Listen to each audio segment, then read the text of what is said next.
ang hinumduman ang atong mga sala batok sa Dios ug mangayo kita og pasaylo kaniya.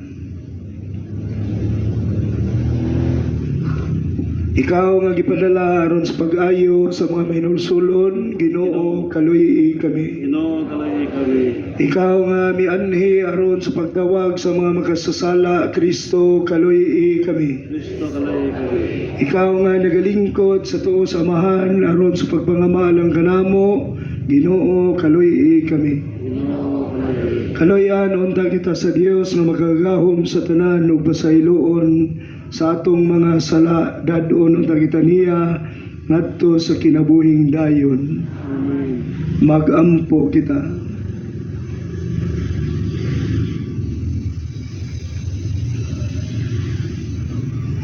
Nangamuyo kami, Ginoo, patalinghugi sa langit nun nga kaluoy ang mga pangaliya sa imong katawhan nga nagampo. Himua nga makakita kami sa mga butang nga gikinahanglan among buhaton ug liguna kami sa pagpanuman niini. Kini among gipangayo pinaagi sa among Ginoong Hesukristo, imong anak nga buhi ug hari uban kanimo diha sa kahiusa sa Espiritu Santo, Dios hangtod sa kahangturan. Amen.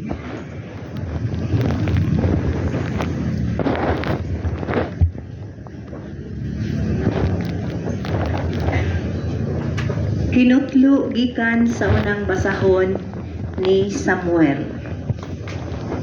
Niining higayuna si Samuel nag-alagad sa Ginoo ubos sa pagdumala ni Eli.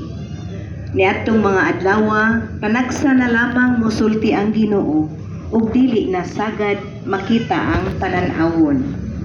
Usa ka gabi ni ana si Eli nga halap na naghigda sa iyang lawak. Natulog si Samuel dito sa santuaryo sa dapit nga gibutangan sa sudlanan sa kasabutan. Sa wala pa mo kaadlawon, samtang nagsiga pa ang suga, mitawag ang Ginoo kang Samuel sa pag-ingon. Samuel, Samuel, ug mitubag siya, di ara ko. Ug miadto siya kang Eli ug miingon, nganong gitawag mo man ako, sir? Apan si Eli miingon, wala ako magtawag, balik pagkatulog. Busa, miadto siya sa iyang lawak ug mihigda. Apan ang Ginoo mitawag pag-usap, Samuel, Samuel. Ug si Samuel mibangon ug miadto kang Eli ug miingon, unsa may ikaalagad ko kanimo, sir? Apan miingon si Eli, wala ako magtawag kanimo, anak. Katulog pag-usap. Niining tumura si Samuel, wala pa makaila sa Ginoo ug wala pa ikapadayag kaniya ang tulong sa Ginoo. Ug ang Ginoo mitawag kang Samuel sa ikatulong higayon. Mibangon siya ug miadto kang Eli ug miingon, nganong gitawag mo man ako, sir? Unya nakasabot si Eli nga ang Ginoo mao'y nagtawag sa bata. Busa giingnan niya si Samuel. Balik og higda ug kung tawgon ka pag-usab tubaga siya. Sulti Ginoo kay mamati ang imong sulugoon. Busa mibalik paghigda si Samuel. Unya mitungha ug mibarog ang Ginoo nga nagtawag sama sa ubang higayon. Samuel, Samuel. Ug si Samuel mitubag.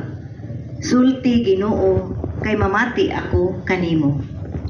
Midako si Samuel ug ang Ginoo nag-uban kaniya ug walay nakawang sa tanan nga iyang gisulti. Ug nagtuo ang tibuok Israel gikan sa Dan ngadto sa Beersheba nga si Samuel propeta sa Ginoo. Ang pulong sa Ginoo. Salamat sa Diyos.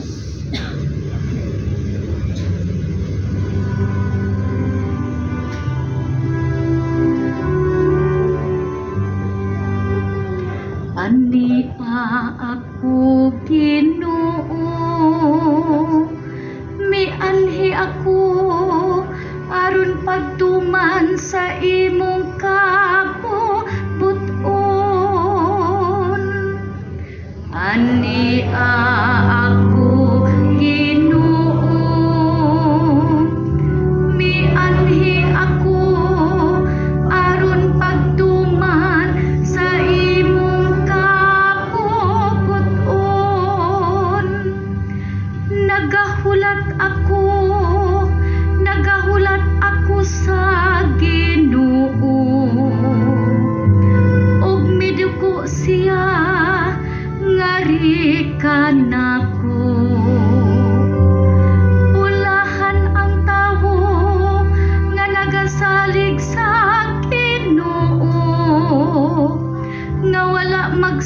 ka sa Dios o wala mahisalaag ngadto sa bakak. Ani ako Ginoo, mianhi ako aron pagtuman sa imong kapuot-on. Sakripisyo o halad, wala kamo buot. Apan mga dalunggan nga inablihan, aron pagsugod sa imong gihatag kanako. Halad nga hinurot pagsunog, o halad bayad sa sala, wala ikaw mangita. Unya miingon ako, ani ami anhi ako. Ani ako Ginoo, mianhi ako aron magtuman sa imong kapuot-on. Sa basahon gisulat alang kanako, ang pagtuman sa imong kapuputon. O Diyos ko, mao ang akong kalipay, ug ang imong balaod ania sulod sa akong kasing. Ani ako Ginoo, mianhi ako aron magtuman sa imong kapuot-on. Gipahibalo ko ang imong katarong diha sa bagang pundok sa katawhan. Wala na bubugni ang akong mga ngabil, o Ginoo. Sumala sa imong hibaluan. Ani ako Ginoo, mianhi ako aron pagtuman sa imong kapuot-on.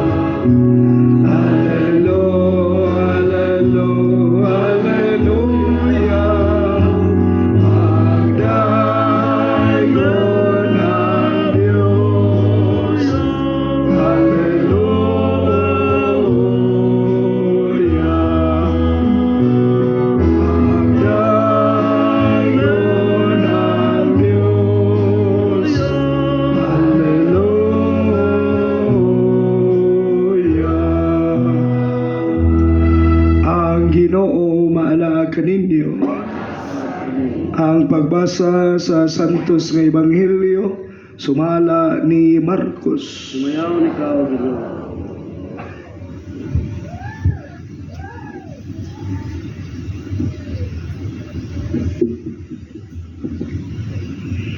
Gikan sa sinaguga miadto sila sa Pinoy-ana ni Simon ug ni Andres ug kuyog nila si Santiago ug si Juan.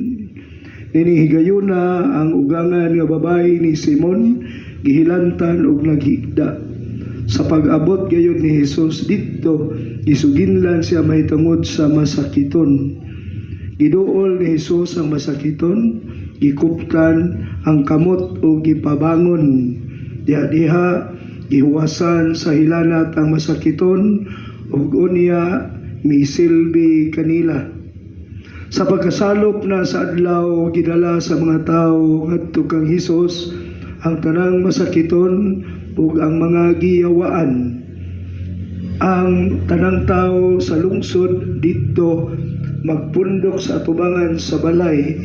Unya giayo ni Hesus ang daghang mga tawo nga naganto sa nagkalain-laing mga sakit ug iyang gipagula ang daghang mga yawa gikan sa giyawaan. Wala niya tuguti ang mga yawa sa pagsulti kay nakailaman sila kaniya. Kaadlawon pa gani mibango na si Hesus ug milakaw. Migawa siya sa lungsod ug miadto sa usa ka dapit nga awaaw ug nagampo. Apan si Simon ug ang iyang mga higala nangita kaniya ug sa dihang nakit-an nila siya miingon sila, ang tanan nangita kanimo. Apan mitubag si Hesus, mangadto kita sa kasikbit nga mga balangay. Kinahanglan nga walihan ko usab sila kay mao kini ang tuyo sa akong pag-anhi. Busa misuroy si Hesus sa tibuok Galilea, nagwali sulod sa mga sinagoga ug gipagula niya ang mga yawa gikan sa mga giyawaan. Ang ebanghelyo sa Ginoo.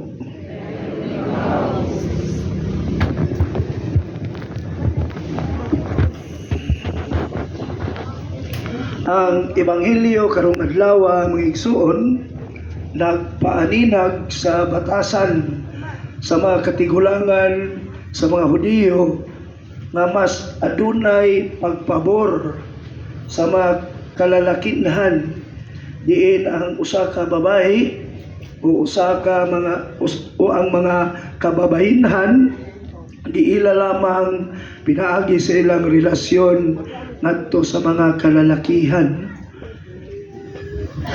Niadtong panahon na ang mga babae looy kayo nga naman commodity ra gyud sila sa mga lalaki, gamitunon ra gyud sa mga lalaki.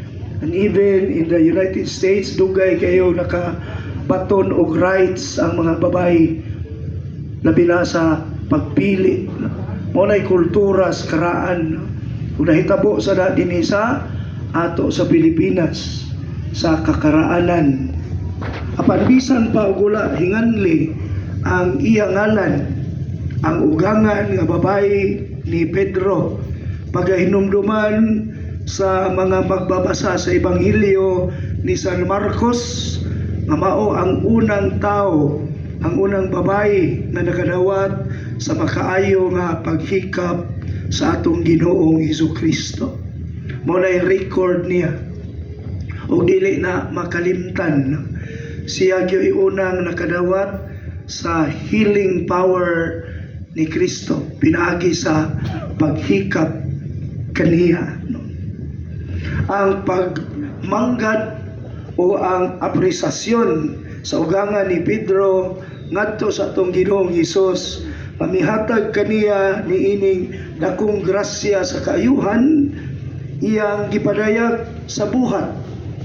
Ang babae wala dayon mag-usik o panahon sa pagpahinungod sa maong gasa sa nabag-o niya nga kusog ngadto sa kinasingkasi nga pag-alagad. Ang kaayo nga hinumduman nga sa Griego nga pulong lihok, verb nga gigamit sa paghulagway giunsa sa anghel sa pag-atiman si Hesus samtang dito siya sa kamingawan human gayon siya tintala sa makadaghan sa yawa. Sumala pa ni San Marcos sa iyang ebanghelyo kapitulo 1 versikulo 13 mausab ang sama nga pulong buhat or pulong lihok, verb. Ang pulong diakonio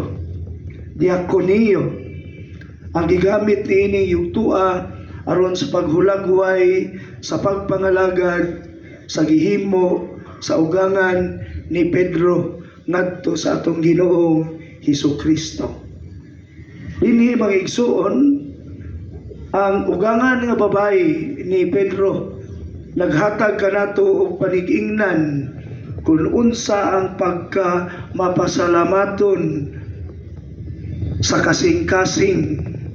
Siya miila nga anggasa nga madawat kinahanglan gayon usab nga gamiton alang sa pagpanday o pagpalambo sa kinatibuk-an nga katilingban. Sa ingon atong nadungog sumala sa gibasa, mialagad ang ugangan ni Pedro kanila dili lamang kang Hesus kundi lakip usab sa iyang mga tinun-an o sa iyang mga kauban. Atong pangayoon sa atong Ginoong Hesus nga iya kitang tabangan aron kita mamahimong mas magsensitibo ngadto sa mga gibo niya kanato nga mga panalangin sa mga tuig sa atong kinabuhi ug dili unta nato mataligaman ang pagpadayag ug pagpangayo ug pasalamat kaniya. Ang tao nga conscious nga nakadawat sa gasa mapasalamaton gayon. Kadtong mga tao nga nakahupot og iyang giila nga kini iyang nahuptan sumala lamang sa iyang katakos ug dili grasya sa Ginoo, di yun mapasalamaton kay nagtuo siya ang iya lamang kaugalingon nga katakos mao'y hinungdan nga nakaangkon siya sa mga butang nga iyang gitinguha. Mao na labing tinuod. Nakadaig ko sa mga mananagat dito sa amo. Ay ako na lang sa ning ibalik o paambit ninyo. Isa unsa kagamay sa makuha, magpasalamat gyud sa Ginoo. Doon na gani panahon nga hasta kalima itaktak ang pukot. Pwedeng bugata kay ang masablay sa pukot kana ra yung lusay ug hapnon. Wa gyud isda. Maingon dayon ang mga mananagat wala man itugot sa kahitasan, mubalik ta ugma basin pag itugot sa kahitasan. Usa kini kapag padayag sa pagtuo nga ang tao wala gayoy mahimo kundi itugot sa langit. Ang tanan natong nahimo gikan gayon sa kabubuton sa Ginoo. Mao nay atong timan-an busa angay nga magpasalamat kanunay ngadto sa Dios. Hinaot pahaon na malindog alang sa pagampo sa katawan. Sama sa mga tao nga midalangad to kang Hesus sa tanang masakiton o giyawaan, itugyan nato ngadto sa atong langitnong Amahan, sila nga nag-antos.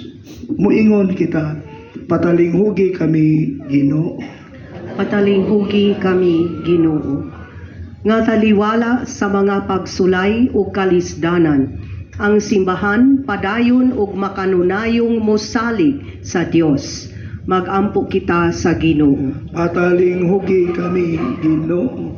Nga ang Ginoo mohatag og paglaom ug modasig kanila nga naghilait sa kalisod, sa kakabus, sa kagutom nga tungod sa inhustisya, nahikawan sa pagkaon, panapot o sa kagawasan. Magampo kita sa Ginoo. Patalinghugi kami Ginoo. Nga sila nga naguol ug nahangawa, makakaplag og kasiguruan diha kang Kristo ang ilang matuod nga dangpanan. Magampo kita sa Ginoo. Patalinghugi kami Ginoo. Nga sila nga adunay balatian ug nabug-atan sa ilang mga palasonon, makakita kang Hesus diha sa ilang mga pagsulay. Magampo kita sa Ginoo. Patalinghugi kami Ginoo.